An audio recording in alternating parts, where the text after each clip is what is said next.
మా అక్రమాల గురించి అడిగితే మీ అవినీతి తవ్వుతాం, లేకపోతే అన్నీ చూసి చూడనట్లు వదిలేస్తాం అన్నట్లు ఉందా తెలంగాణ ముఖ్యమంత్రి రేవంత్ రెడ్డి తీరు అంటే? శనివారం నాడు అసెంబ్లీలో చోటు చేసుకున్న పరిణామాలు చూసిన తర్వాత ఎవరికైనా ఇదే అనుమానం రాక మానదు. బీఆర్ఎస్ మంత్రి పొంగులేటి శ్రీనివాసరెడ్డికి చెందిన కంపెనీ రాఘవ కన్స్ట్రక్షన్స్ అక్రమ మైనింగ్ అంశంపై పెద్ద ఎత్తున సభలో ఆందోళన చేసింది. మంత్రిని తొలగించడంతో పాటు ఈ అక్రమ మైనింగ్ వ్యవహారంపై సభా సంఘాన్ని నియమించాలని ప్రభుత్వాన్ని డిమాండ్ చేసింది. ఈ అంశంపై తీవ్రంగా స్పందించిన ముఖ్యమంత్రి రేవంత్ రెడ్డి సంచలన ప్రకటన చేశారు. మంత్రి రాఘవ కన్స్ట్రక్షన్స్ కంపెనీ వ్యవహారంతో పాటు బీఆర్ఎస్ హయాంలో సాగిన అక్రమ మైనింగ్ ఇసుక తవ్వకాలకు సంబంధించిన అంశంపై సిబిసిఐడితో విచారణ జరిపించి వచ్చే అసెంబ్లీ సమావేశాల నాటికి నివేదిక సిద్ధం చేయించి సభలో పెడతామని సంచలన ప్రకటన చేశారు. అంతవరకు బాగానే ఉంది. మంత్రి అవినీతి గురించి ప్రశ్నిస్తే బీఆర్ఎస్ హయాంలో సాగిన అవినీతి గురించి విచారణ చేయిస్తామని చెప్పడం ఎంతవరకు కరెక్ట్ అన్న చర్చ తెర మీదకి వస్తుంది. అంటే బీఆర్ఎస్ హయాంలో సాగిన అవినీతి గురించి విచారణ జరిపించవద్దని, విచారణ చేయించవద్దని చెప్పడం కాదు ఇక్కడ ఉద్దేశం. తెలంగాణలో కాంగ్రెస్ ప్రభుత్వం వచ్చి దగ్గర 2.5 సంవత్సరాలు కావస్తుంది.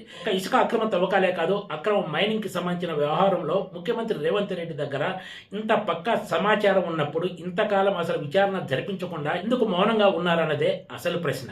ముఖ్యమంత్రి రేవంత్ రెడ్డి శాసనసభలోనే మాజీ మంత్రులు కేటీఆర్, హరీష్ రావులకు సంబంధించి చాలా విషయాలు ప్రస్తావించారు. అదే సమయంలో మాజీ మంత్రి గంగుల కమరాకర్, ప్రస్తుత MP Vaddiraju Ravichandra, mid west granites తదితర కంపెనీలన్నిటిపైన కూడా విచారణ జరిపిస్తామని చెప్పుకొచ్చారు. అక్రమాలు చేసిన కంపెనీలపై విచారణ జరిపించాల్సిందే, చర్యలు తీసుకోవాల్సిందే. అయితే ఈ 2.5 సంవత్సరాల్లో ఇంతకాలం వదిలేసి బీఆర్ఎస్ అసెంబ్లీలో పొంగులేటి శ్రీనివాసరెడ్డికి చెందిన రాఘవ కన్స్ట్రక్షన్స్ ఇల్లీగల్ మైనింగ్ అంశాలు లేవనెత్తిన తర్వాతే సీఎం రేవంత్ రెడ్డికి ఈ విషయాలు గుర్తుకు రావడం అన్నదే ఇప్పుడు ఖచ్చితంగా చర్చనీయాంశం.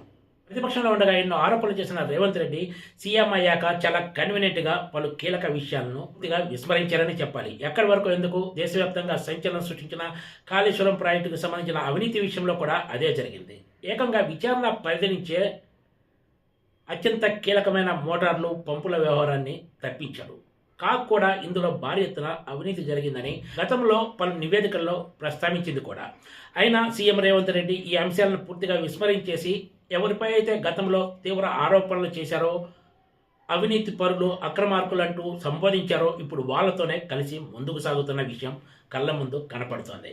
రాఘవ కన్స్ట్రక్షన్కి సంబంధించిన ఇల్లీగల్ మైనింగ్ పై బీఆర్ఎస్ ఎమ్మెల్యేలు సభా సంఘాన్ని కోరితే సీఎం రేవంత్ రెడ్డి మాత్రం 2014 జూన్ నుంచి ఇప్పటి వరకు ఇచ్చిన మైనింగ్ లీజులతో పాటు ఇసుక అక్రమ తవ్వకాలపై విచారణ జరిపి వాస్తవాలు నిగ్గు తెలుస్తామన్నారు. నిజానికి కేటీఆర్, హరీష్ రావుతో పాటు బీఆర్ఎస్కు చెందిన నేతలు చేసిన మైనింగ్ అక్రమాలు, అవినీతిపై ముఖ్యమంత్రి రేవంత్ రెడ్డికి ఏమాత్రం చిత్తశుద్ధి ఉన్నా కూడా అధికారంలోకి వచ్చిన వెంటనే వాటిపై దృష్టి పెట్టేవాళ్ళని, కానీ ఇప్పటి వరకు వాటిని టచ్ చేయలేదని, వెనక ఉన్న అసలు ఉద్దేశం ఏంటో ఊహించడం పెద్ద కష్టం కాదంటూ కాంగ్రెస్ నాయకులే వ్యాఖ్యానిస్తున్నారు.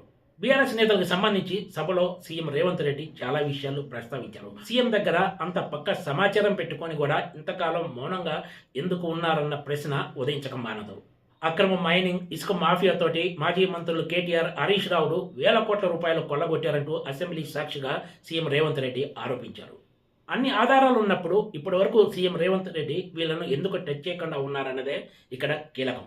బీఆర్ఎస్ హయాంలో సాగిన అవినీతి, అక్రమాల విషయాలను సీఎం రేవంత్ రెడ్డి పూర్తిగా వదిలేసినట్లే కనిపిస్తుందనే చర్చ ఆ పార్టీ నాయకుల్లోనే సాగుతోంది. దీని వెనుక భారీ గోల్మాల్లు జరిగాయనే అభిప్రాయం కూడా చాలా మందిలో ఉంది. ప్రతిపక్షంలో ఉన్నప్పుడు అధికారంలోకి వచ్చేందుకు వీటినే అస్త్రాలుగా వాడుకొని అధికారంలోకి వచ్చాక చాలా కన్వీనియంట్గా వీటిని పూర్తిగా వదిలేశారని చెప్తున్నారు. స్వయంగా తాను ప్రస్తావించిన విషయాలను కూడా సీఎం రేవంత్ రెడ్డి ఇప్పుడు అసలు మాట్లాడటం లేదంటే పరిస్థితి అర్థం చేసుకోవచ్చు. Please subscribe TGTV.